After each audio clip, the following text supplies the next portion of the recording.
Hey, what's up, everybody? This is Isaac from Guns for Everyone. Real quick, if you could go down in the comments if you want to, and let me know if doing videos in the car sucks ass, or if it's good enough to convey the information that I want to cover. Doesn't need to be a perfect video, but if it sucks to listen to because of background noise or whatever, I need to know so I can stop doing this. I do it in the car because time management. So today, what we're talking about is understanding where we should be spending our time and attention and money when it comes to preparing for self-defense. A lot of people want to buy specific tools and train specific tactics or specific scenarios, thinking that this somehow prepares them for self-defense, and that's really not the way it works. It's not the way that you should spend your precious time and your money. If you had an unlimited amount of time and an unlimited amount of money to prepare, then you would have more reason to spend your time focusing on specifics. But you don't. So where do we prioritize our time? We prioritize our time and attention on principles first, understanding these principles, and then training and buying the right equipment for the principle first and foremost. How does this work? Well, if you are, well, first of all, let's set the context. The context for what we're talking about is self-defense. Not all violence is self-defense, and the principles of self-defense do not necessarily apply across all types of violence. You have violence for sport, you have what you would consider warfare violence, you have violence of aggression, you have violence of defense, and you have violence committed by agents of the state, both aggressive and defensive. There's lots of different ways we could classify violence. So the classification that we're talking about here is self-defense violence that is threatening enough that it justifies the use of deadly force or lethal force to stop it. And that doesn't always mean the same thing to every person, but that's the context that we're talking about here. When we are preparing for that specific type of violence, we have to look at understanding how the brain and body work together. And I would really encourage you to go over to Edgar's YouTube channel, the main Guns for Everyone channel, to dip your toes in the water of the brain and the body and the limbic system and the different mechanisms by which the brain processes information and executes action when it believes it is in a life-threatening circumstance. The shortcut way to explain that is, if you've ever been in a car accident situation, not necessarily that you did have a car accident, but you were in a situation where that was going to happen. Emergency stops, losing control on the highway, etc., etc., and thinking about how your brain and body react to that circumstance based on whether it's ever been in that circumstance before, and or your ability to drive a car safely, to handle a car, and to process information while that emergency is happening. So when it comes to self-defense, one of the big problems we're trying to solve in self-defense is the fact that we do not know exactly what's going to happen.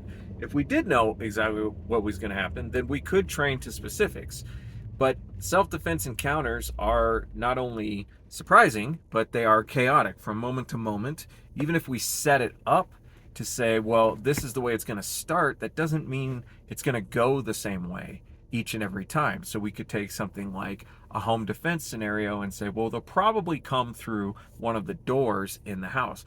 Well, once they breach the door, we do not know how much time you're going to have to respond to that. It depends on how long it took them to get through the door. It depends on where in the house, the layout of your house, the number of people in your house, the abilities and mindset of the people in the house. Like, there's so many variables, even when we have what we consider to be a predictable circumstance. So we don't train and prepare for those specifics. We train and prepare for the principle. And the principle is, you want as much time as possible to respond. More time gives you more options. And one of the key elements of you having more options is that you are able to process information in that time. The less time you have, to respond, that means the less time you have to process information. And you need information to respond to the chaos of the circumstance. So we train based on the understanding that you need time and options and information processing in order to respond efficiently to that dangerous, dynamic, critical incident. So it's a principle of understanding what you need in that circumstance, not training so that we say you have 1.5 seconds to respond. You don't know how much time you're going to have to respond. You might have exactly 1.5 seconds to respond. You might have 2.5 seconds. You might have 0.5 seconds. You do not know how much time you're going to have to respond. The amount of time that you do have to respond is likely going to dictate your actions. And your actions may very well be very different based on how much time you have. So, I was thinking about this today because there's a YouTube channel that once again made the claim that, you know, a shot timer is necessary for training on defensive shooting, which couldn't be any further from the truth. And I used to subscribe to that view. But the shot timer is training a specific what's the word I'm looking for? It's training a specific response within a chaotic environment. And that's not going to help you. Training a specific response in a chaotic environment does not allow for information processing. That's a very important part of your response, is your information processing. And so when we study training, or we study the brain and the body, and we understand how they work, and we understand the different systems that respond, then we can say, okay, if we wanted to train information processing within a threatening environment, how is that different than training information processing in a non-threatening environment? And then we can get a little bit more specific about what we're actually going to do on the range based on knowing what will be helpful in a threatening environment. And it turns out, and this is based on my own experience, so there's limitations within my experience and my education and my training and all that, but it turns out that the things that we train you to do under those threatening circumstances are not going to hurt you in the non-threatening circumstance. If we train you to respond to it in a specific way to a specific stimulus, it very well could be that you're processing that information incorrectly and you have the wrong response.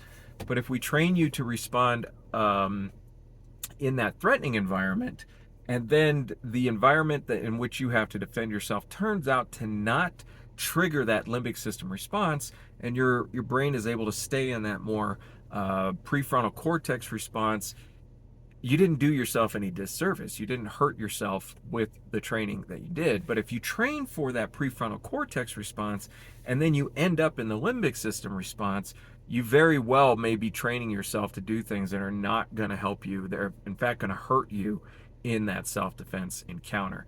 And so that's why it's important to understand the principles first, and then really understand the context, and then train specifically around that. And on that note, it turns out that the equipment that you buy and carry does not need to be hyper-specific to be able to solve these types of problems. What am I talking about? If you get into ballistics and learn about ballistics, you will learn that the longer the barrel on the handgun, the more dwell time that bullet has in the barrel. And that means more energy imparted from the explosion of the gunpowder. More of that energy is imparted to the mass of the bullet as it leaves the barrel, because it had more time to I don't know what the scientific term is, but it had more time to build up its momentum based on the energy from the explosion. Okay, that's going to mean more foot-pounds. That means when that bullet hits the body, it will hit the body with more energy. Well, if we're just chasing performance of bullets because we're being specific about a problem, we're not understanding the concept of how the attacker's brain is going to respond to that violence, or to that round.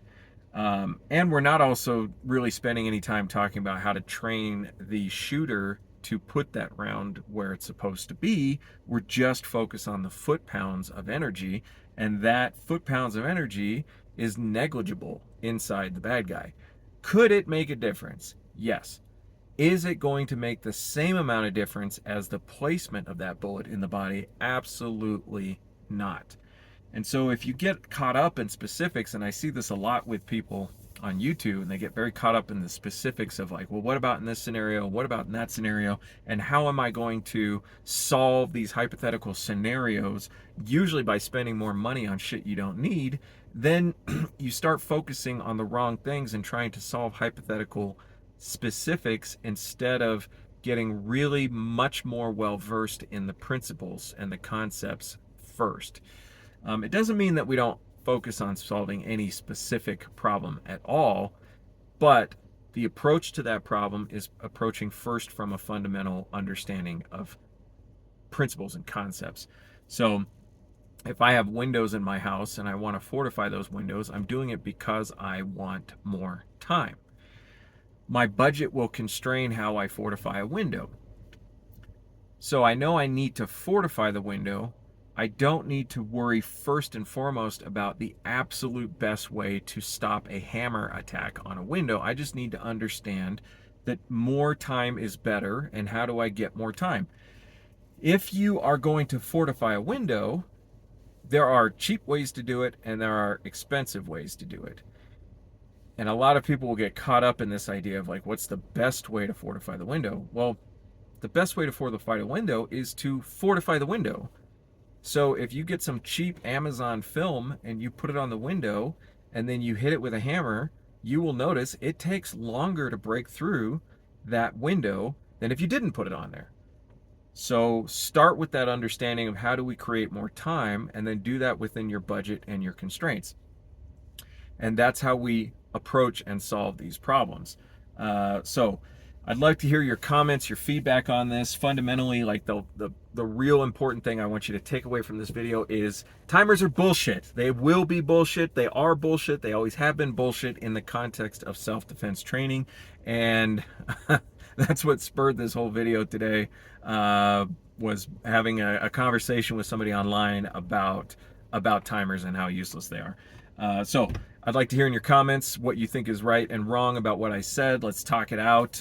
Like I've said before, I don't give a shit about subscriptions, and I don't give a shit about likes or dislikes. I do give a shit about comments. I want to further discuss this with you guys. So thank you for watching. GunsForEveryone.com. Free concealed carry classes. Colorado Springs 500 classes coming up on November 2nd. Our entire class calendar is on our website, GunsForEveryone.com. I'll catch you later.